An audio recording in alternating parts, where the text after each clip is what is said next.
बिस्मिल्लाहिर्रहमानिर्रहीम। अदरक और सब्ज़ मिर्चों का पेस्ट जो है मैं दो तरीक़ों से फ्रीज़ करूँगी।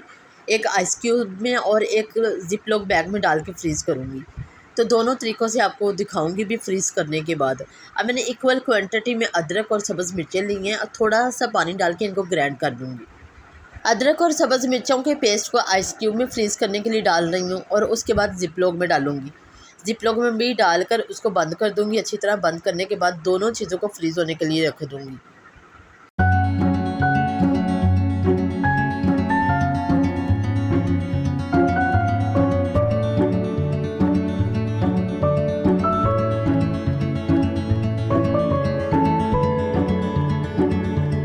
मिर्चों और अदरक के पेस्ट को जो मैंने फ्रीज़ किया था ज़िप लॉक में, ये देखें, आप इसको हल्का सा तोड़ेंगे तो इसकी भी टुकड़ियाँ टुकड़ियाँ बन जाएंगी। आप उसको एक अलग ज़िप लॉक बैग में डाल के फ्रीज़ कर लें।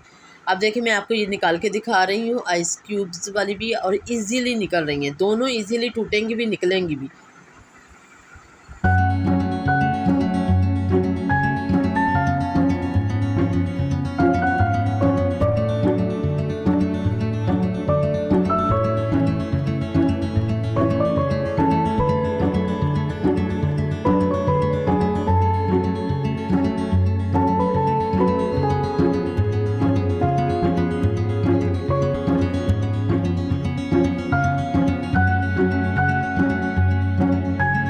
धनिए को अच्छी तरह वॉश करके इसको ड्राई कर लेना है। ड्राई करने के बाद मैं इसको बारीक बारीक चॉप कर लूँगी। चॉप करने के बाद इसको ज़िप लॉक बैग में डालकर फ्रीज़ कर दूँगी और फ्रीज़ होने के बाद भी आपको दिखाऊँगी मैं।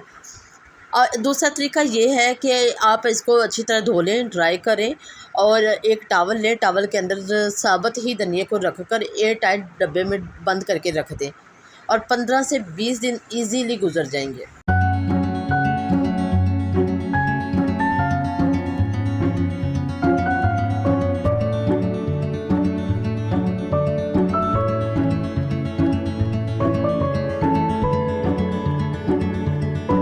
धनिए के बगैर खाने में खूबसूरती आती नहीं है, इसलिए मैं अक्सर धनिए को फ्रीज़ करके रखती हूँ। फ्रेश जो है मोस्टली अवेलेबल नहीं होता है घर में, तो फिर मैं इसको निकालती हूँ, इस्तेमाल करती हूँ। साथ ही कुछ साबुत मसाले भी फ्रीज़ करूँगी, जिसमें लहसुन मैंने छील कर अच्छी तरह वॉश करके ड्राई कर लिया है और इसको ज़िप लॉक में डाल के फ्रीज़ कर लूँगी।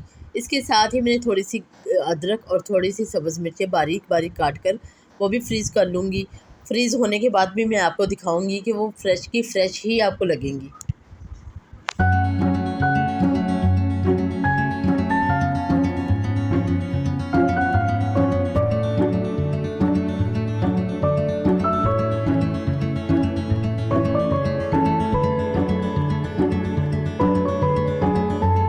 एक ज़िप लॉक सब्ज़ मिर्चों का, उसकी डंडियाँ मैंने उतार ली हैं। एक लहसुन का और एक ही अदरक के टुकड़ों का बना रही हूँ। अदरक इस टाइम ख़त्म थी और ये देखिए जो मैंने फ्रीज़ की थी सब्ज़ मिर्चें और अदरक काट के फ्रेश की फ्रेश ही हैं।